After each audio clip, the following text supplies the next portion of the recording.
한 친구가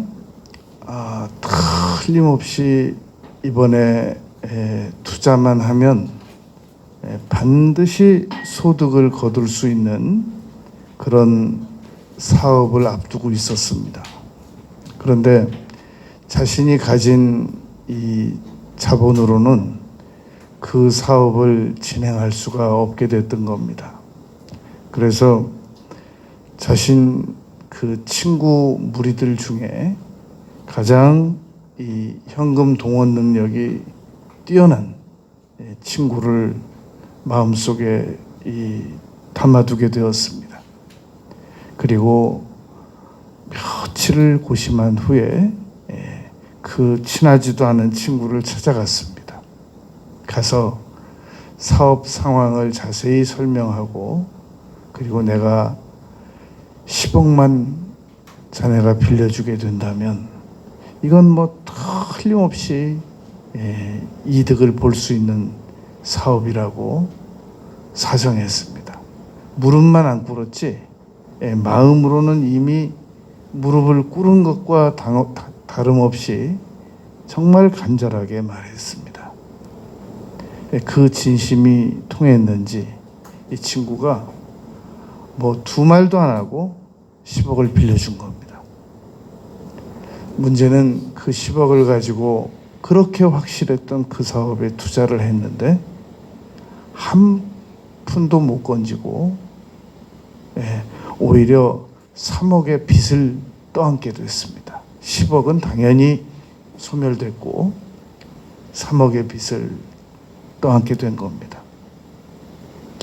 이 친구가 그렇게 호언장담을 했던 그 친구에게 찾아갔습니다. 찾아가서 이번에도 정말 무릎만 안 꿇었지, 무릎 꿇으라고 그러면 꿇을 만큼 각오를 가지고 가서 정말 미안하다고, 예상대로 되지 않고 10억은 다 손해보게 되었고, 그리고 3억까지 오히려 빚을 지게 됐다고 말했습니다. 그러나 나에게 조금만 기회를 주면 내가 반드시 재기해서 10억의 빚도 갚고, 그리고 법정 이자보다 더 높은 이자를 계산해서 반드시 갚아주겠다고 그렇게 말했습니다. 그 친구가 가만히 듣더니 두 말 안 했습니다. 안 갚아도 된다고. 내가 그 사업을 투자해서 손해본 것으로 생각하겠다고. 그리고 그 친구를 돌려보냈습니다.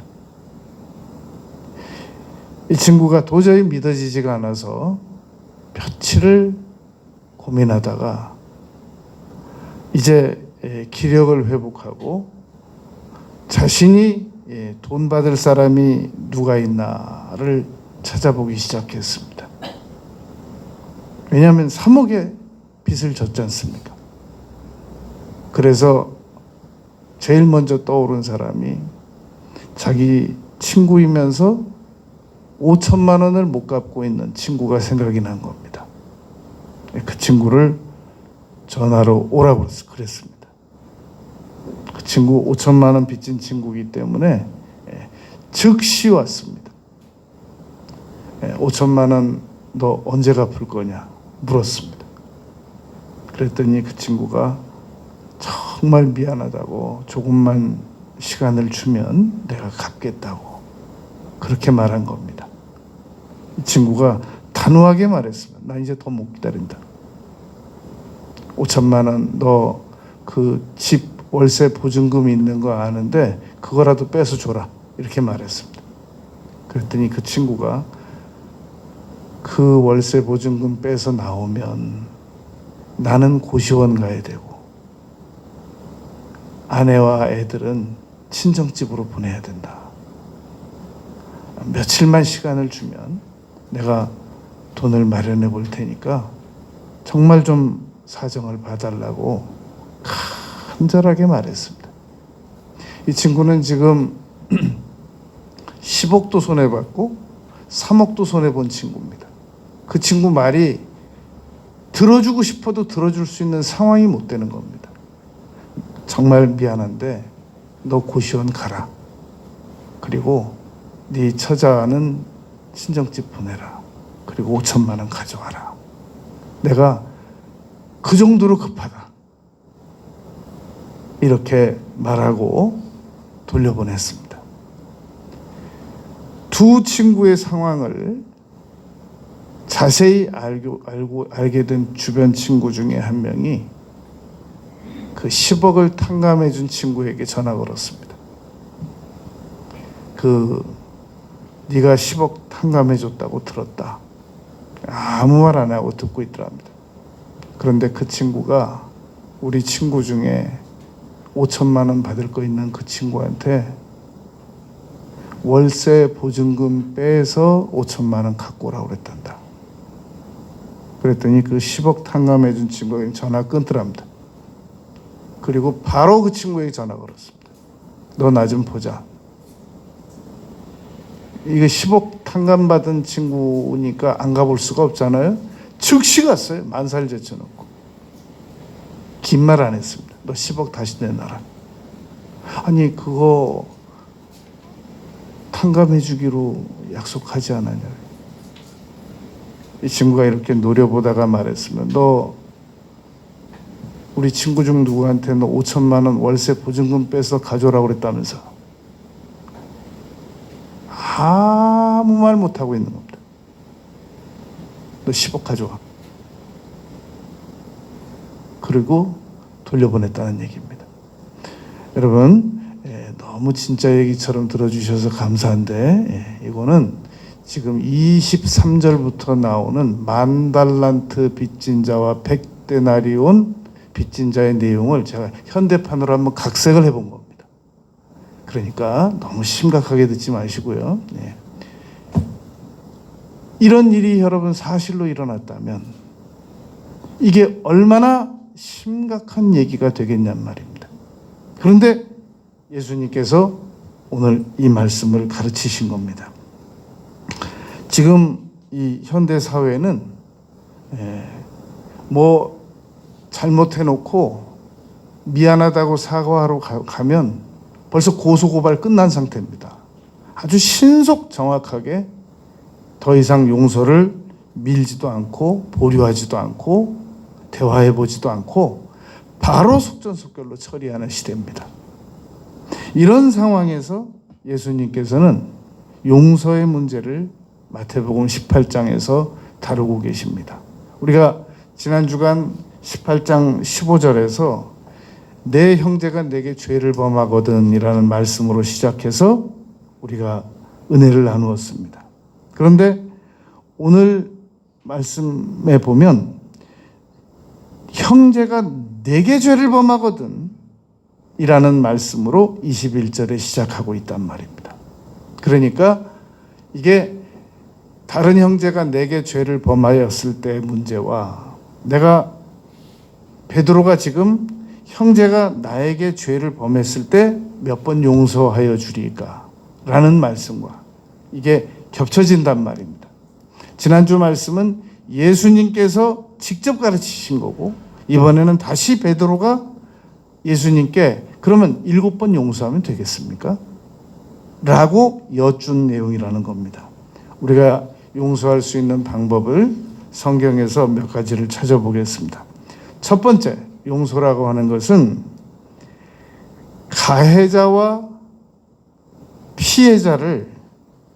피해자가 동등하게 여겨주는 것, 그걸 용서라고 합니다. 그러면 피해자가 가해자를 자기보다 더 우위에 있는 존재로 생각을 하기 때문에 지금 용서 못하고 있는 건가? 그렇지 않다는 겁니다. 이 심리학에서는 피해자가 오히려 가해자보다 더 자기를 우월한 위치에 놓고 있기 때문에 용서가 어렵다는 겁니다.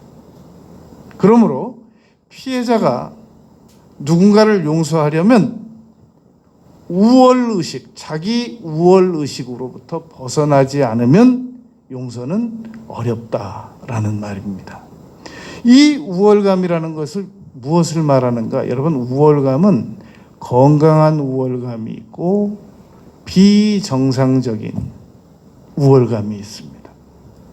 정상적인 우월감은 내가 열심히 성실하게 노력해서 이 어떤 대가를 얻어내야 되겠다고 하는 건강한 우월감입니다. 그러나 비정상적인 우월감은 상대방을 비웃습니다.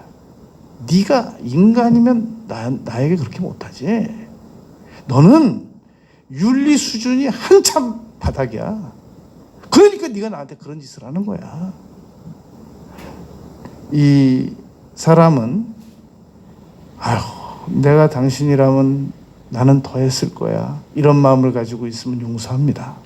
그런데 언제 용서가 안 되냐면 내가 너라면 난 그렇게 안 해. 어? 난 진짜 너 이해 안 가. 어떻게 너 그런 태도를 취할 수 있니? 상대방보다 자기를 우월한 위치에 놓는단 말입니다.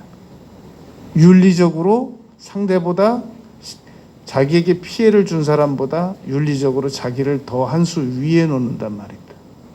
용서 안 되는 거예요. 너 그런 식으로 말하고 그런 식으로 행동하고 그런 식으로 태도 취하고 나는 너 이해 안 가? 바로 이 잘못된 정상적이지 못한 우월감이 우리를 사람들을 용서하지 못하게 만듭니다.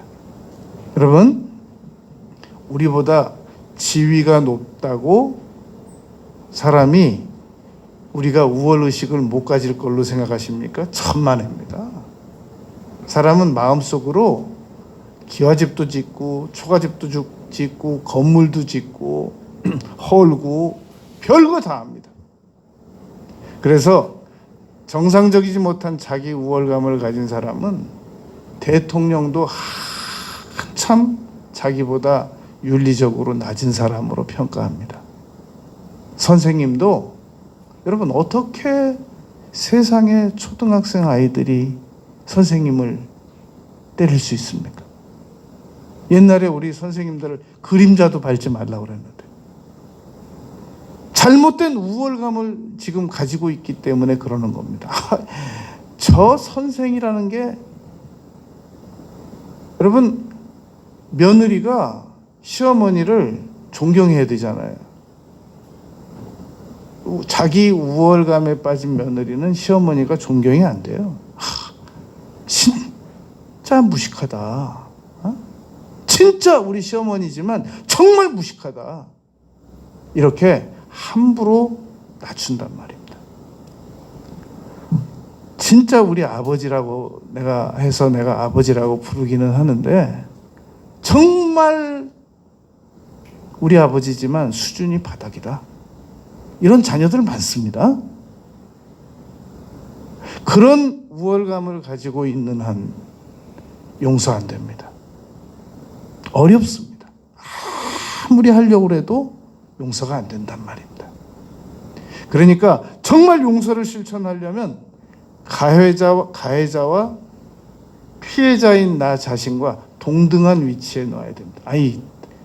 가해자를 더 높은 위치로만 놔줄 수 있으면 뭐 얼마든지 더 좋은 거죠. 그거는 현실적으로 어려우니까 나와 가해자를 동등한 위치로 놓기만 해도 용서하는데 훨씬 쉽습니다. 나도 죄인이다. 나도 그 상황에 처해졌으면 내가 당신보다 더하면 더했지 덜 하지는 않을 사람이다. 거기까지만 생각이 조절이 돼도 여러분 용서하는 데 많은 도움이 됩니다. 그러나 죽는 날까지라도 나라면 넌 그렇게 안 한다. 이건 용서 안 돼요. 여러분 왜 자녀가 용서가 안 되겠어요? 자녀인데. 부모는 자녀가 무슨 짓을 하더라도 용서가 돼야 되잖아요.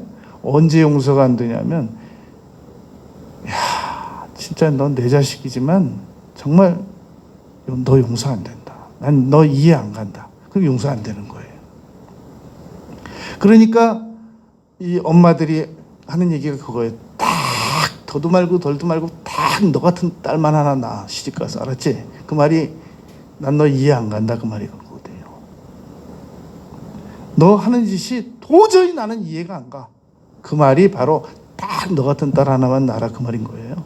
은유적인 표현이란 말입니다. 그러니까 잠언 24장 29절, 너는 그가 너에게 행한 것 같이 너도 그에게 행한 대로 갚아주겠다 라고 생각하지 마라, 그 말입니다. 그러니까 이 말도 상대를 네가 지금 한 수 위에서 척 내려다보면서 네가 나에게 어떤 짓을 한 줄 알아? 내가 너 제대로 교육을 시켜줄 거야. 이런 생각을 가지면 용서가 어렵다라는 말이라는 겁니다. 많은 사람들이 복수를 실행할 때 아주 그것이 정의를 실행하는 것처럼 생각합니다.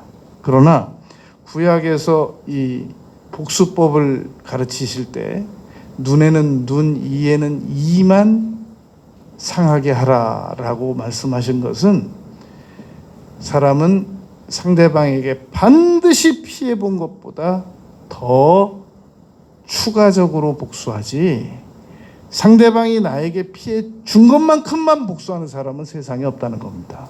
그게 그렇게 안 된다는 겁니다. 그래서 원수 갚는 것이 내게 있으므로 나에게 갚으라, 내가 맡겨라, 내가 갚아주마 라고 말했단 말입니다. 우리는 이제 이 용서해야 될 시점을 언제로 보냐면 누가복음 17장에 우리 개역 성경에 나와 있는 대로 그가 회개하거든 용서하라라는 말씀을 강하게 붙잡습니다. 그래서 적어도 자기가 낯빛이라도 좀 잘못한 그림자라도 보이면 내가 용서하겠어. 그런데 전혀 잘못한 건 못 깨달아. 그러니까 지금은 용서할 시점이 아니야 라고 생각한단 말입니다. 그런데 마가복음 11장 25절에서는 예수님께서 우리가 누군가를 용서해야 될 시점을 정확하게 지적하십니다. 누구에게 혐의가 있거든. 그러니까 용서해야 될 시점이 언제냐면 누가 이 사람 어떻게 나에게 이럴 수가 있지? 라는 것이 깨달아지는 순간 그 시점이 용서할 시점이라는 겁니다. 그런데 우리는 그 시점을 계속 뒤로 민단 말이죠. 미루어 나갑니다. 그래서 제가 가끔 전에 12월 31일인데 기념으로 내가 3사람만 용서해야 되겠다. 그리고 용서하고 넘어가는데 이게 한 1월 3일쯤 되면 다시 재발돼요. 용서가 그렇게 쉬운 게 아니란 말입니다. 그래서 복수와 원한이라고 하는 것은 굉장히 쓰라리지만 달콤하다, 그런 말이 있습니다. 우리 마음속에 누군가에 대해서 복수할 계획을 가지고 있고 누군가에 대하여 내가 피해자라는 생각을 가지고 있으면 이게 마치 빚받을 사람처럼 도덕적으로 윤리적으로 내가 그 사람보다 한 수 더 위에 있는 사람처럼 잘못된 우월의식과 잘못된 이 권리행사 의식을 가지고 살아가게 된단 말입니다. 그러므로 우리가 누군가를 용서하고 싶다면, 정말 하고 싶다면 일단 가해자와 피해자인 나 자신을 같은 동등한 자격으로 놓으려는, 이해하려는 그 노력을 먼저 해야 됩니다. 두 번째, 우리가 용서를 실천하려면 가해자가 나에게 보상해야 될 빚을 내가 대신 갚아주어야만 합니다. 여러분, 우리 자녀들이 나가서 이 오토바이 타고 가다가 다른 사람에게 사고를 내면 그걸 우리 부모가 무슨 돈이라도 가지고 가서 갚지, 아무 자산 능력이 없는 자녀에게 네가 갚어, 그런 부모가 누가 있겠습니까? 우리 자녀가 밖에 나가서 무슨 일을 저지르면 우리가 무슨 돈이라도 가지고 가서 해결하지, 우리 자녀들에게 이건 네 문제니까 네가 알아서 해결해, 그런 사람이 누가 있겠어요? 그리고 우리가 자녀들이 저지른 문제를 가지고 우리가 해결하더라도 절대 그 자녀에게 다시 되돌려받을 생각 안 합니다. 뭐 혹시 집에다 뭐 장부 적어놓은 거 있습니까? 애들 잘못한 거. 우리가 우리 자녀들이 잘못한 거, 네가 3살 때 우유 그릇 깬 거 뭐 하나도 안 적어놓거든요. 다시 되돌려받을 생각이 없단 말입니다. 그런데 왜 우리는 우리를 피해 입힌 가해자들이 잘못한 것은 절대로 용서할 수 없고 다 적어놓느냐 말입니다. 이것은 가해자의 빚은 반드시 가해자에게 부담시키겠다고 하는 우리의 굳건한 의지 때문에 그런 겁니다. 그런데 이걸 내가 갚겠다 라고 생각하는 것은 이건 놀라운 발상입니다. 발상의 전환이라는 것입니다. 여러분, 뉴욕 경찰관이었던 스티븐 맥도널드라고 하는 분은 1986년에 센트럴파크에서 근무 중에 있었습니다. 그런데 저 건너편에서 15살 먹은 아이가 어디서 총을 구해와가지고 총을 5발을 쐈는데 3발을 맞은 겁니다. 그 길로 전신마비가 됐습니다. 병원에 입원을 했는데 이 제널드 존스라고 하는 이 아이에게 맞은 총을 가지고, 총으로 인하여 지금 전신마비가 됐잖아요.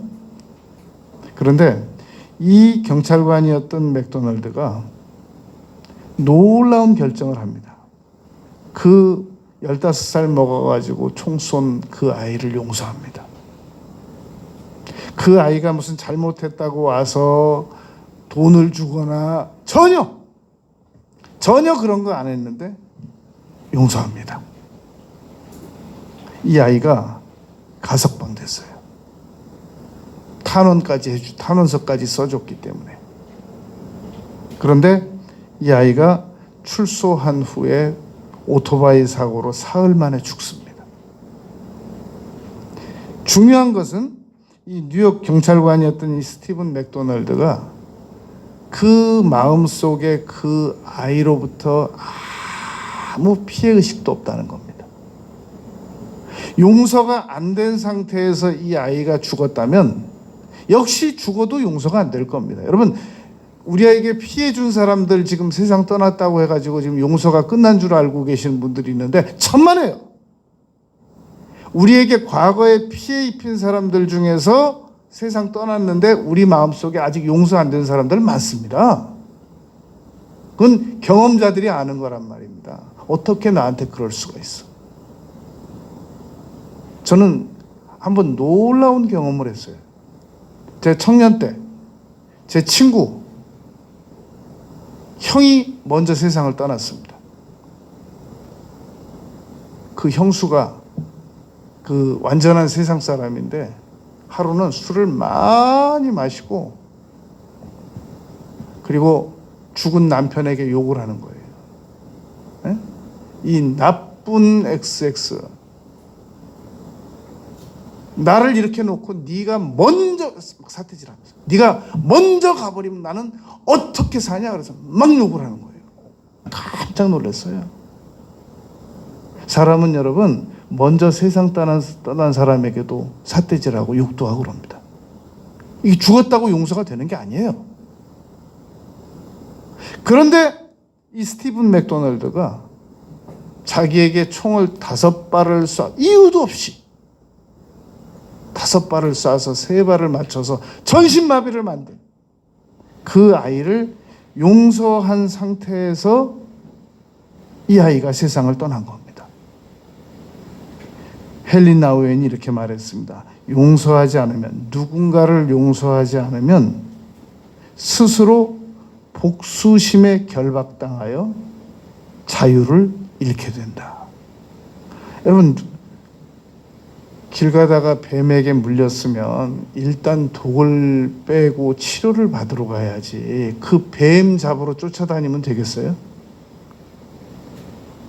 누군가가 우리에게 피해를 입혔으면 일단 내가 그 상처부터 치료를 받아야지, 그 상처 입힌 사람을 계속, 상처 입힌 사람은 밥도 잘 먹고 여행도 잘 다니고 잠도 잘 자고 자기가 상처 준 것도 잊어버리고 사는데, 상처 받은 사람은 계속 얼마나 집중력이 좋은지 계속 집중해서 원통해 해요. 누가 이득일까요? 그렇기 때문에 가해자의 빚까지 오히려 피해자인 내가 부담해 주는 방식, 놀라운 발상의 전환입니다. 그런 사람이 있는가? 요셉이 그랬잖아요. 요셉이 자기 구덩이에다가 던져 넣으려고 했던 그 형들의 자녀를 길러준다고 그랬잖아요. 놀라운 발상 전환이거든요. 누가 이걸 생각할 수 없는 그런 발상이었단 말입니다. 그래서 요셉이 이득 본 게 뭐 있느냐? 원한에서 자유로워졌잖아요. 암에 안 걸릴 거 아니에요, 그러면. 마음의 평화가 유지될 거 아닙니까? 난 그렇게 못해. 그러니까 암에 걸리는 거예요. 그러니까 어두운 표정을 가지고, 링컨이 40살 되면 자기 표정에 책임을 지라고 그랬는데, 그러니까 어두컴컴하게 살아가는 거예요. 지금 내가 어두컴컴하게 생각이 들 수밖에 없는 생각만 잔뜩 가지고 살아가는데 어떻게 용서가 되냔 말이죠. 사람은 한 세상을 살다 보면 반드시 확률적으로 수많은 경우의 수들이 있는데, 확률적으로 도저히 용서하기 어려운 상황들을 만납니다. 안 만날 수가 없어요, 이 사회적 구조가. 그래도 피해 다니는 사람이 혹시 있잖아요. 산속에 들어가서 혼자 살아도 불가능한 일입니다. 어떤 형태로든지 피해의식은 찾아오게 되어 있습니다. 그러므로 나는 누군가가 나에게 피해를 입히면 반드시 보상을 받아내고야 말 거야. 이 사람은 평생 용서 어렵습니다. 나는 남은 생애 동안 누군가가 나에게 피해를 입혔다면 주라! 그리하면 너에게 후이되어 누르고 흔들어 넘칠 것이다 라는 예수님 가르침처럼 내가 그 빚 내가 대신 갚아줄 거야 라고 결심하고 살아가면, 그걸 실천하면서 살아가면 훨씬 더 용서가 잘 될 수 있습니다. 믿어줘야 아멘을 하지, 절대로 안 믿어지. 감히 이런 말에 누가 아멘을 할 수 있겠어요? 그러나 분명히 좋은 방법인 것은 확실하단 말입니다. 가짜 회개하는 사람들이 있습니다. 자기가 나쁜 놈이라고 그러고, 나는 정말 나쁘다고 그러고, 꼭 괜찮다고 이제 그만 누르라고 가서 얘기해 줘야 될 것 같아요. 너무 그런데 가짜로 회개하는 사람들 많습니다. 그런 사람들에게 여러분, 우리가 무슨 보상을 받습니까? 가짜로 가슴 치는 그게 우리에게 보상됩니까? 차라리 내가 갚고 말죠. 차라리 내가 탕감해주고 말지. 그런 가짜 회개의 위로를 받으려고 기다리고 있다면 그거 안 된단 말입니다. 여러분, 우리는 때로는 이 회개한 사람들, 나에게 사과한 사람들과 즉시 이 교제를 회복해야 될 것이다 라고 하는 괜히 심리적 압박을 가지기도 합니다. 요셉은 그런 거에 속아 넘어가지 않았어요. 형들이 진짜 회개했는지 은잔을 가지고도 실험해보고, 베냐민을 볼모로 잡고 실험도 해보고, 다 해보고 난 다음에 정말 회개했구나 라는 걸 느낀 후에 자기가 형들의 빚을 오히려 갚아주고 탕감해주고 더 많은 비용을 지불해 주기로 결심했단 말입니다.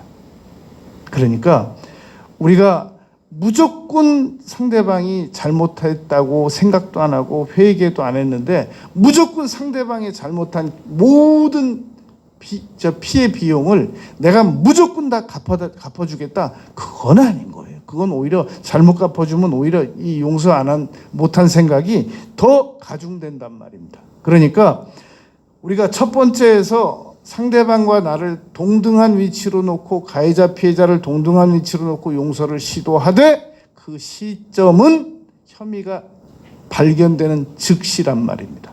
그러나 두 번째로 피해자인 내가 가해자의 빚까지 갚아주는 것은 그 시점은 상대방이 정말로 회개했을 때라는 겁니다. 차이가 있다는 겁니다.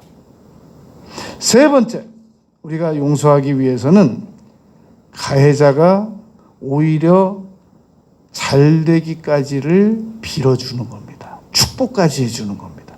너무나도 많은 경우 여러분, 우리는 우리 가해자들이 아주 형편없어지기를 바랍니다. 철저하게 낮아지기를 바랍니다.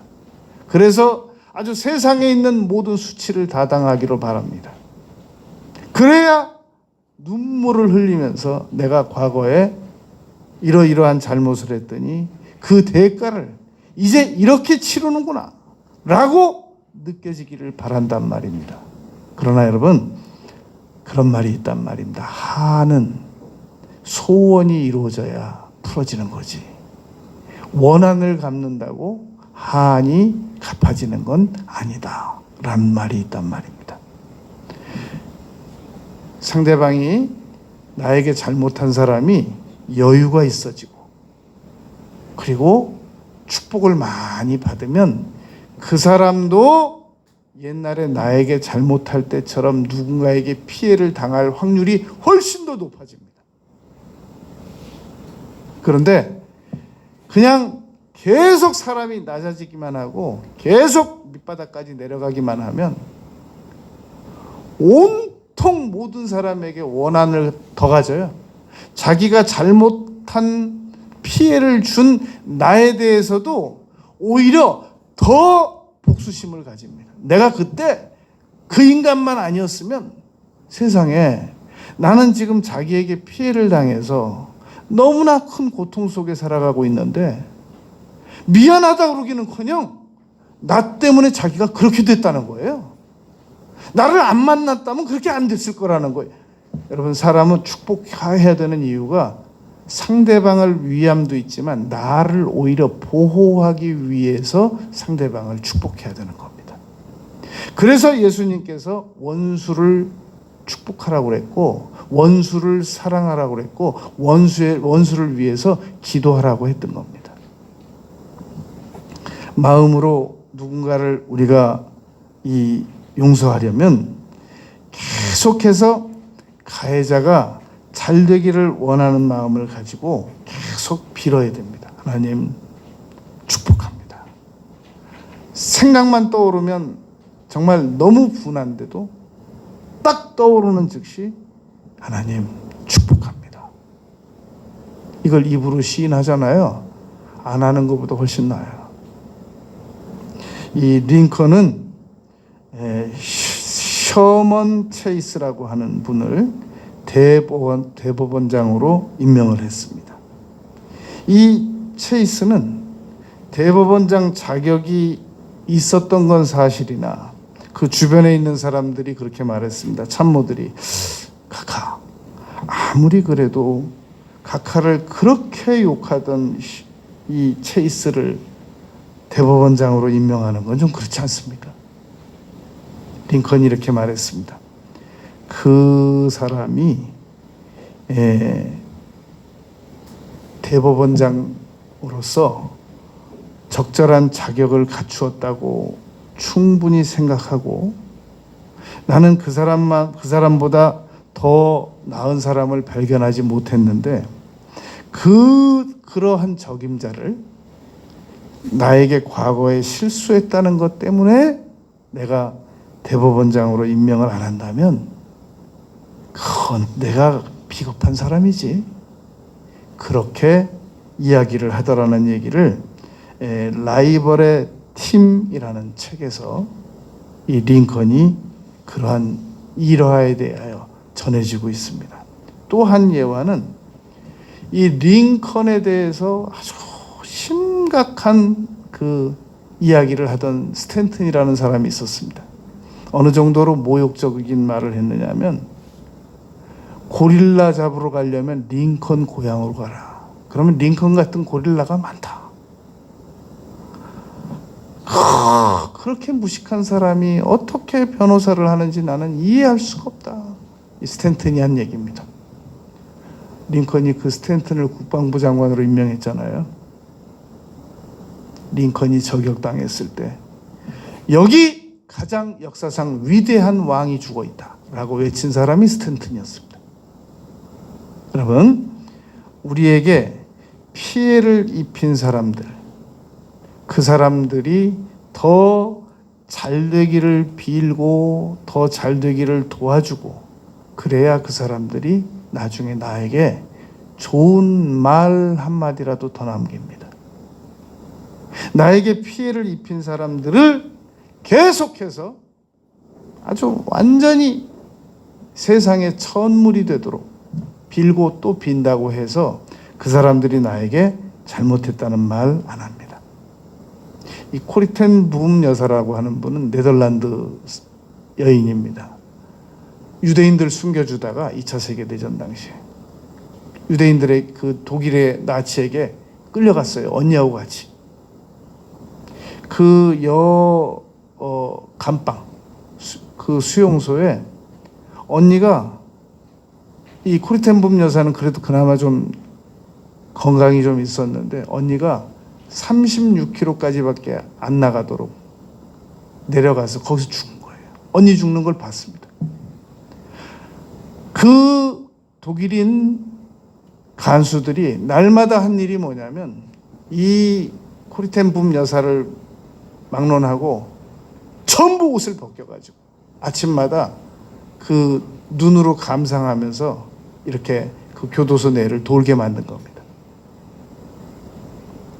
이 코리텐붐 여사가 독일에 가서 집회를 했는데, 간증 집회를 했는데, 갑자기 그 회중에 청중들 중에 한 사람이 다가오더니, 제가 그 교도소의 간수였습니다. 딱 보니까 알겠더래요. 그 옷 벗겨가지고 혹독하게 이 도르라고 명령하던 그 간수더랍니다. 거기서 이 코리텐붐 여사가 그랬대요. 하나님, 저는 절대로 이 사람하고 악수 못합니다.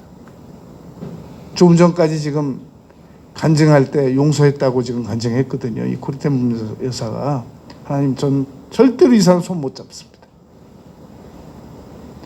성령께서 그러시더랍니다. 손만 잡아라. 나머지는 내가 알아서 할게. 그 은혜 많이 받았습니다. 그러고 손 내미는 그 간수의 손을 그냥 악수를 한 게 아니에요. 그 손 위에 손을 얹어놓은 거지. 근데 갑자기 한 2만 볼트 전류가 흐르는 것 같더래요. 그 손을 딱 얹어놓는 순간. 그러더니 그 사람이 불쌍하게 보이더랍니다. 여러분, 용서가 내 힘으로 될 것 같습니까? 어려운 얘기입니다. 그러니까 일단 형식이라도 갖추면 성령께서 도와주신단 말입니다.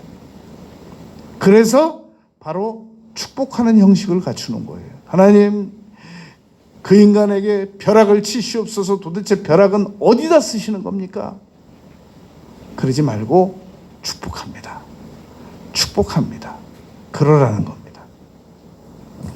네 번째, 끝으로 진정한 용서는 우리가 누구에게 배워야만 할 수 있겠느냐는 겁니다. 여러분, 이 용서는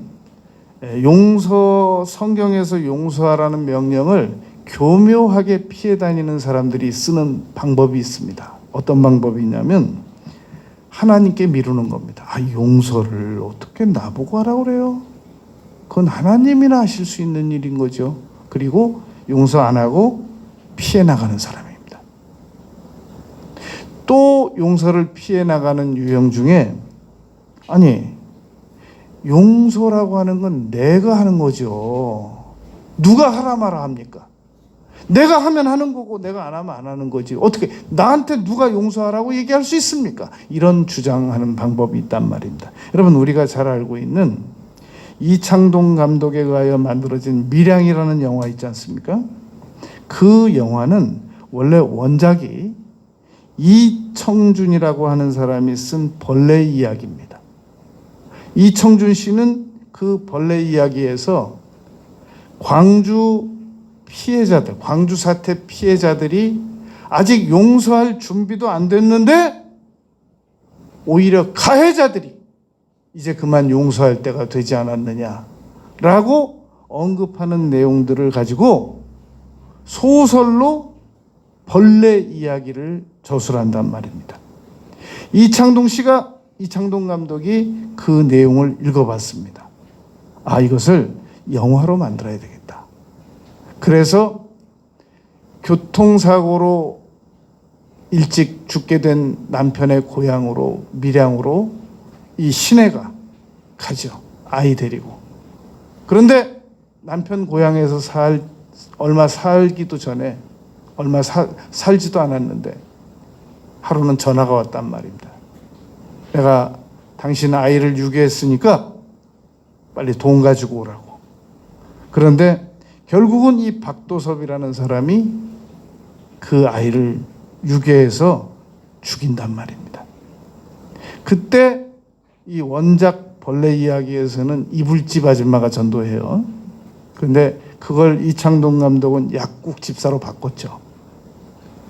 열심히 전도해가지고 기도회를 다닌단 말입니다.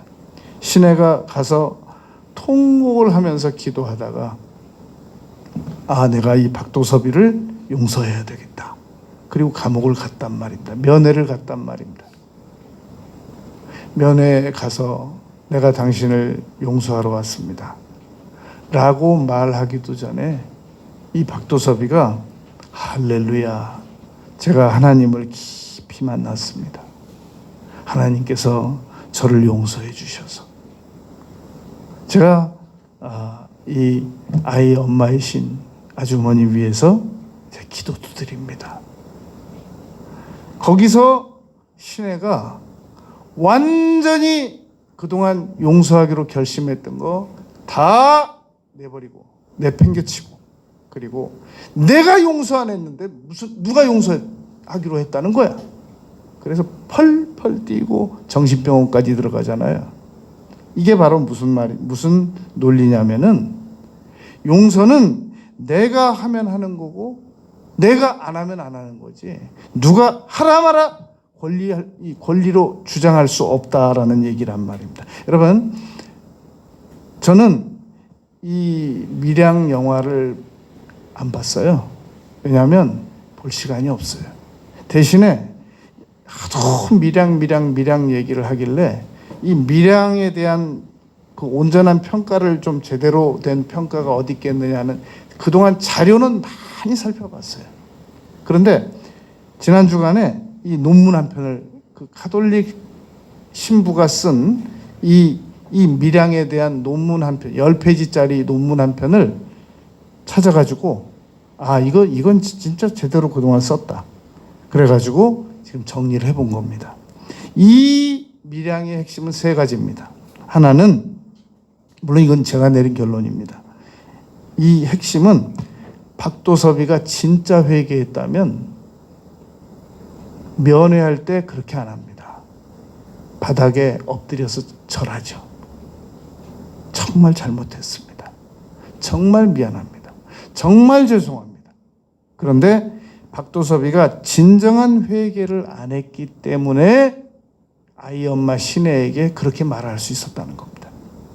두 번째, 신혜가 정말로 중생하고 정말로 그 기도에 참석한 것이 정말 진짜였다면 하나님을 증오하고 원망하고 기독교를 떠나고 그러지 않는단 말입니다.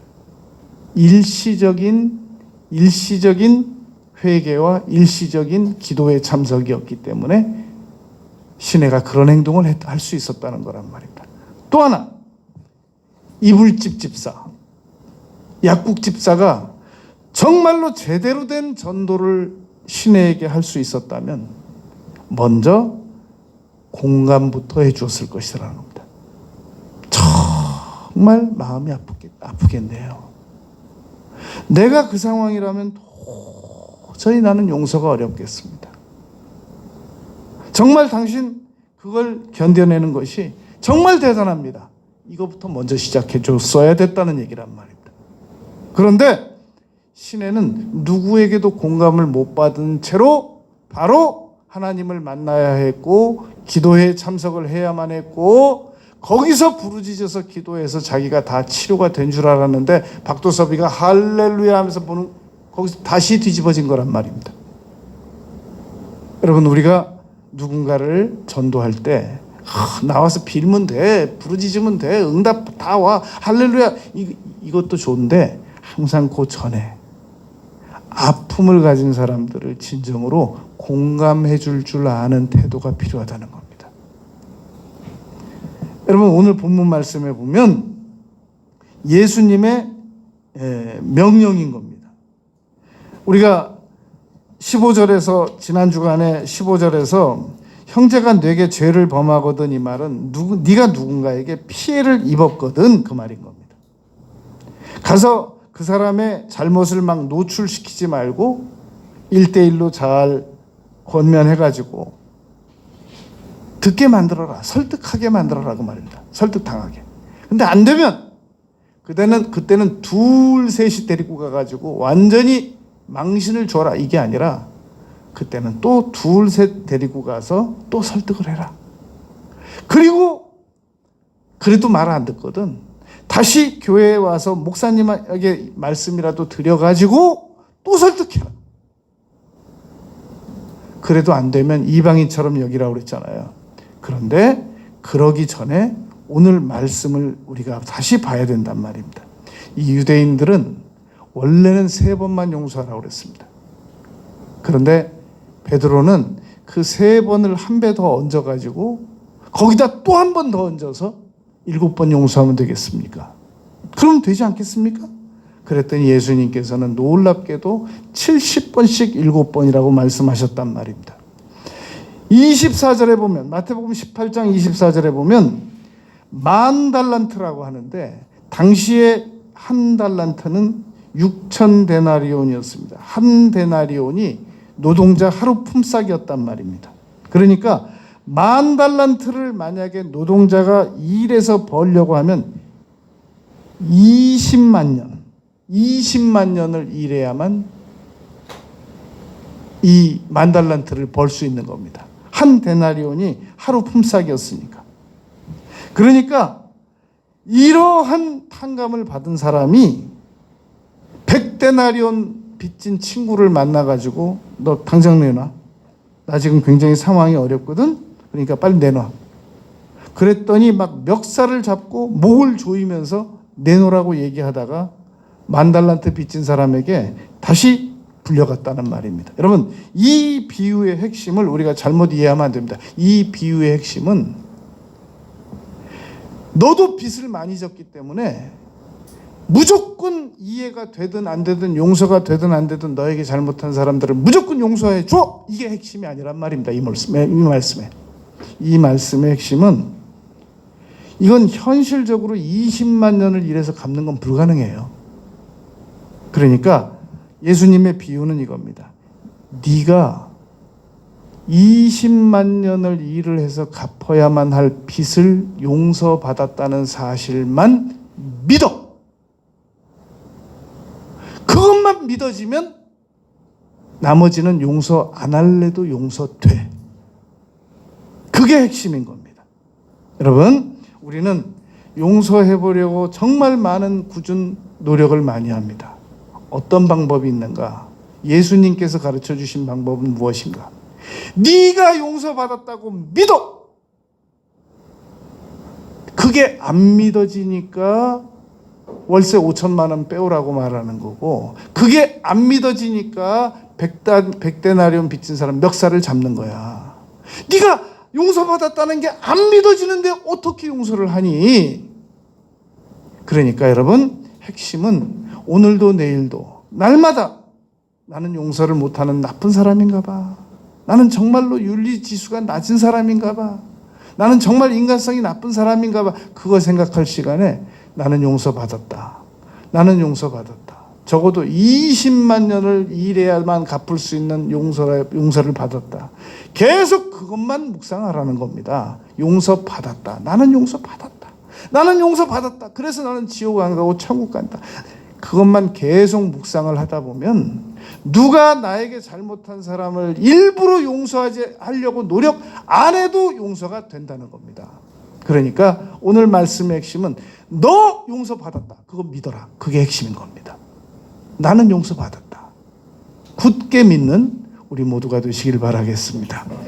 아버지 하나님, 저희들이 남은 생에 살아감에 있어서 수많은 사람들을 용서해야 할 처지에 놓여져 있습니다. 그러하기 위해서 그동안 모든 방법을 동원해 보았으나 용서 실천하기가 어려웠었습니다. 이제 예수님께서 가르쳐 주신 방법대로 나는 용서받았다 라는 사실을 굳게 믿기로 결심하였습니다. 예수님 이름으로 기도드렸습니다. 아멘.